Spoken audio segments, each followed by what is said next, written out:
Good afternoon, everyone. Welcome back. Thanks for joining us. I'm Steve. And I'm Scott. And together we're Backyard Musings, the Science and Technology channel.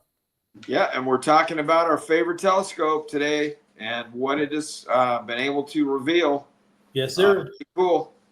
So let's talk about James it. Webb has revealed that the sunrise and sunset sides of WASP 121b have surprisingly different atmospheres.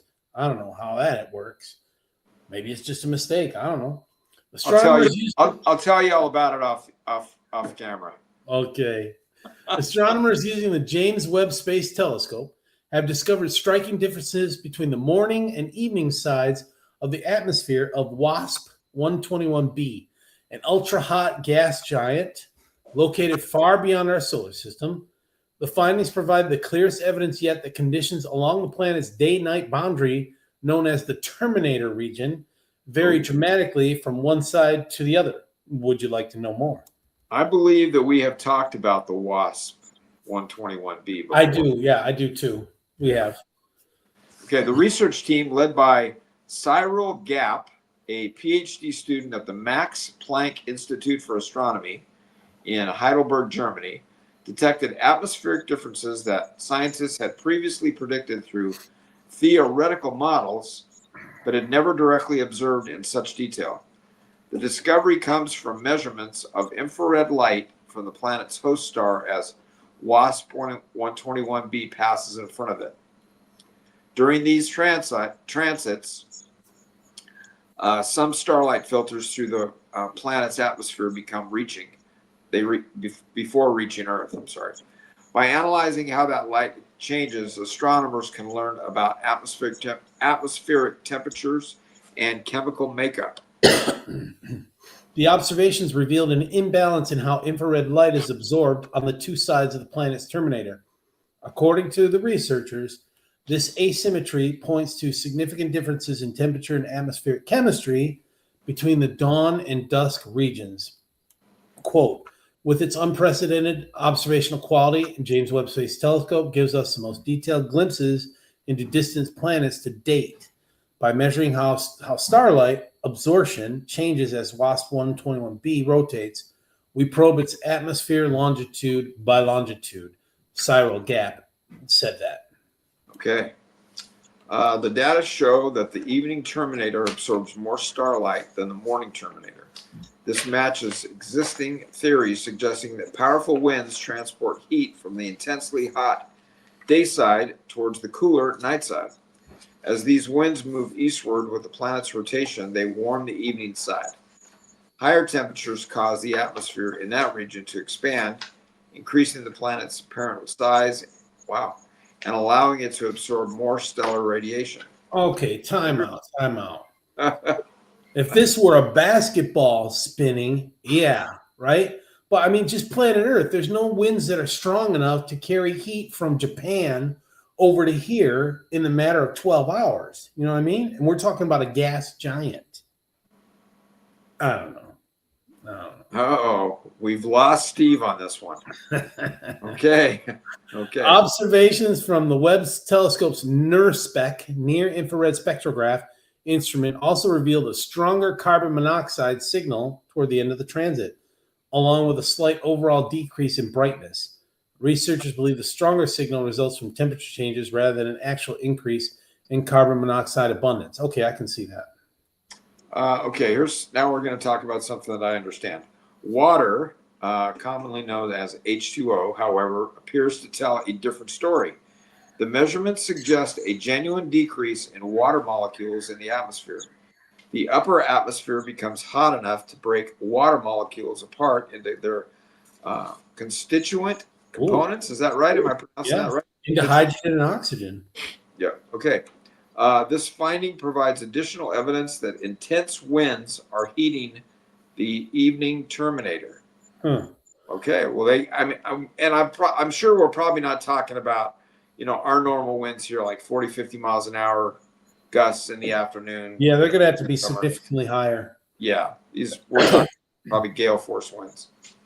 Detecting these subtle atmospheric differences required taking advantage of common characteristic of many hot gas giant exoplanets. Because they orbit very close to their stars, tidal forces gradually synchronize their rotation in orbital periods.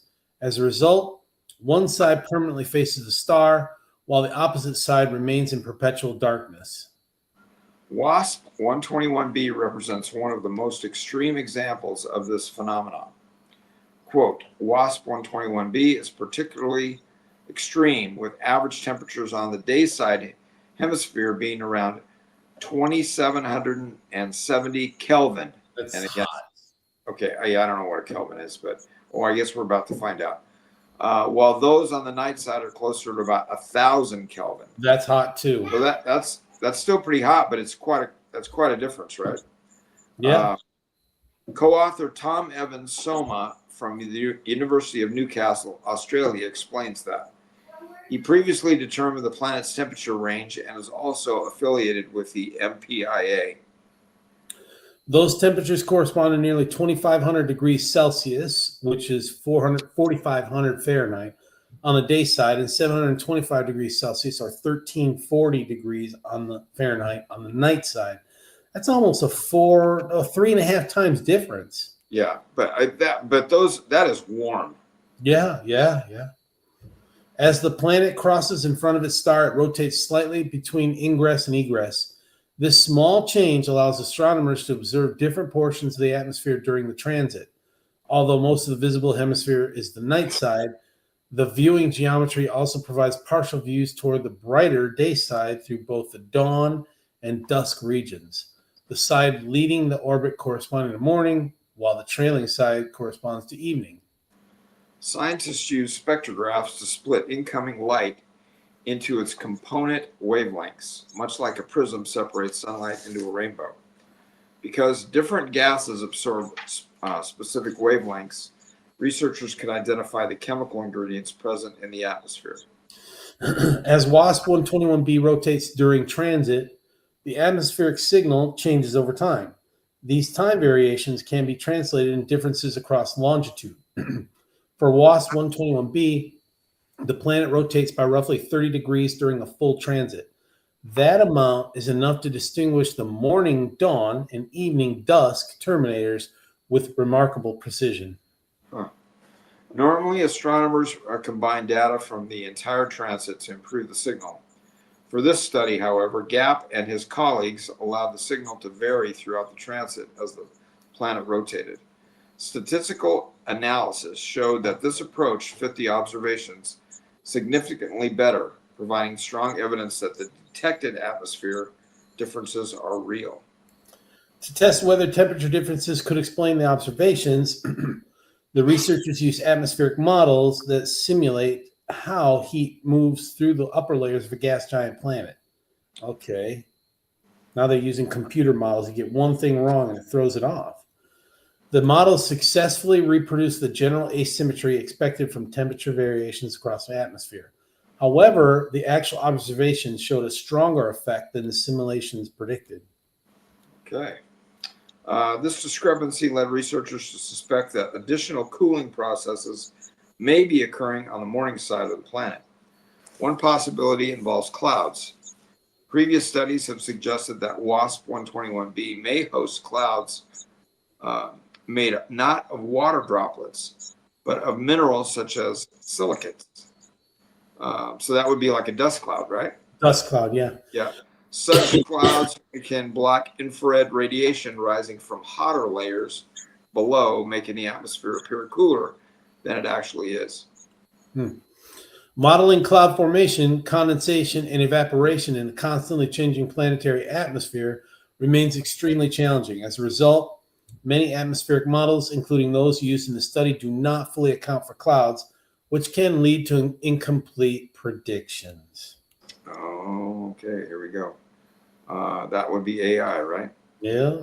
Yeah.